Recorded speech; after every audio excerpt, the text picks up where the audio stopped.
अस्सलाम वालेकुम गाइस।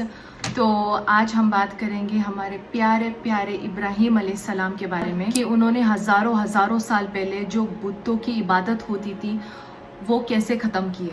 तो पर्सनली इब्राहीम अलैहिस्सलाम one of my favourite profits है, क्योंकि उनका जो लेवल ऑफ ईमान था और अल्लाह सुब्हान व तआला ने इब्राहीम अलैहिस्सलाम को दो बार टेस्ट किया, उनकी ईमान को 2 बार टेस्ट किया और माशाल्लाह 2 बार वो पास हुए। इब्राहीम अलैहिस्सलाम दुनिया के सबसे महान इंसान माना जाता था और अल्लाह के दोस्त भी।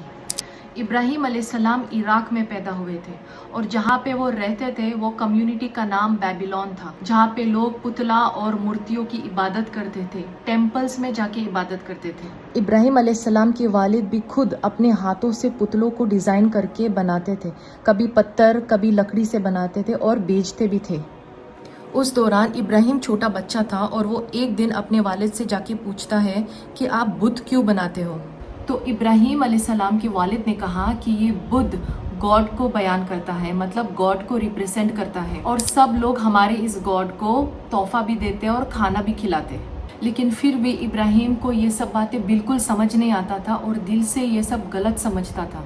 जैसे साल बीते इब्राहीम भी जवान हो गए और उनके दिल और पक्का हो गया था कि बुतों की इबादत करना बिल्कुल गलत है। और एक दिन इब्राहीम अलैहिस्सलाम सुकून ढूंढने के लिए किसी पहाड़ी में जाके बैठे और उस दौरान अल्लाह पाक की आवाज़ आती है कि ए इब्राहीम, मैं आपका रब हूँ, खुद को अर्ज़ कर दो और इस्लाम कबूल करो, एक मुसलमान बन जाओ। रोते हुए इब्राहीम अलैहिस्सलाम ने दिल से इस्लाम कबूल किया और अपनी ईमान सिर्फ अल्लाह पाक को दिए। उसके बाद से इब्राहीम अलैहिस्सलाम की ज़िंदगी बदल गई। अब इब्राहीम अलैहिस्सलाम का एक मकसद बन गया इस्लाम को फैलाना, अल्लाह की सच्चाई को फैलाना कि अल्लाह ही एक है, वही खुदा है और सच है। फिर इब्राहीम अलैहिस्सलाम सबसे पहले अपने प्यारे वालिद के पास जाते हैं और बोलते हैं कि आप जिस बुत की इबादत कर रहे हो वो सही नहीं है, वो गलत है। जिस बुत को आप इबादत कर रहे हो वो आपको सुन नहीं सकता, आपको देख नहीं सकता, आप उसकी इबादत कैसे कर सकते हो। अब ये आयत कुरान शरीफ में लिखा है कि इब्राहीम अपने वालिद से जाके बोलते हैं कि ए वालिद, मैं आपके लिए एक पैगाम लाया हूँ जो आपको पता नहीं, एक सच्ची पैगाम लाया हूँ। फिर गुस्से में इब्राहीम के वालिद ने इब्राहीम पे ना यकीन करते हुए इब्राहीम को निकल जाने बोले।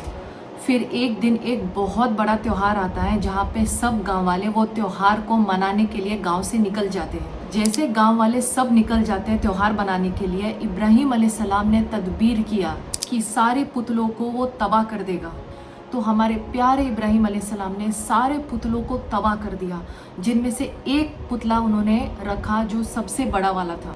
और जो गांव के लोग वापस आए, वो लोग वापस घर पे आए तो उन लोग को सबको झटका लगा कि उनकी सारे बुत टूटी हुई थी, सारी टेम्पल्स टूटी हुई थी। सारे गांव वाले को इब्राहीम अलैहिस्सलाम पे शक हुआ, क्योंकि ये वही बंदा था जो सबको ये बोलता था कि ये बुत गलत है और इन पे इबादत करना गलत है।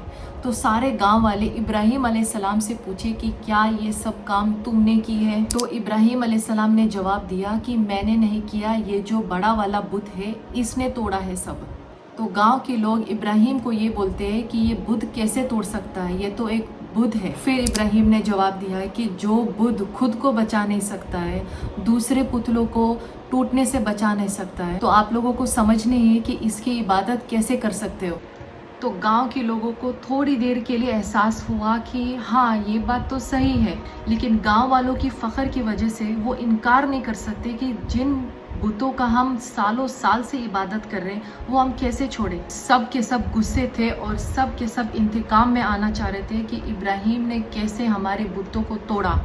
सारे गांव वाले फिर इब्राहीम अलैहिस्सलाम को एक बड़ी लकड़ी में खड़ा करके उनका हाथ और पैर चेन से बांध के और जलाने की तैयारी में थे। उसी दौरान एंजल जिब्राइल ऊपर से नीचे आते और इब्राहीम अलैहिस्सलाम से ये पूछते कि आप क्या ख्वाहिश रखते हो।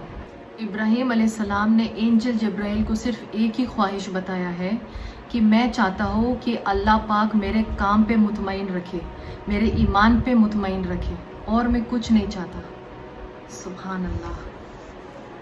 मतलब अगर इब्राहीम चाहते थे वो खुद को बचा सकते थे, एंजल जिब्राइल को ये बोल के कि नहीं मुझे बचाओ, मुझे इस जलती हुई आग से बचाओ, लेकिन नहीं, उन्होंने ये नहीं किया।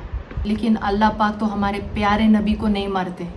تو اللہ پاک نے جلتی ہوئی آگ کو یہ فرمایا کہ جب ابراہیم علیہ السلام کو آپ کے اوپر ڈھکیل دیا جائے گا تو ٹھنڈے پانی کی طرح، ٹھنڈے ہوا کی طرح رہنا. جیسے ہی گاؤں والوں نے ابراہیم علیہ السلام کو آگ میں ڈھکیلا تو ابراہیم علیہ السلام بنا ایک خروچ کے وہ جلتی ہوئی آگ پہ چل کے باہر نکلے.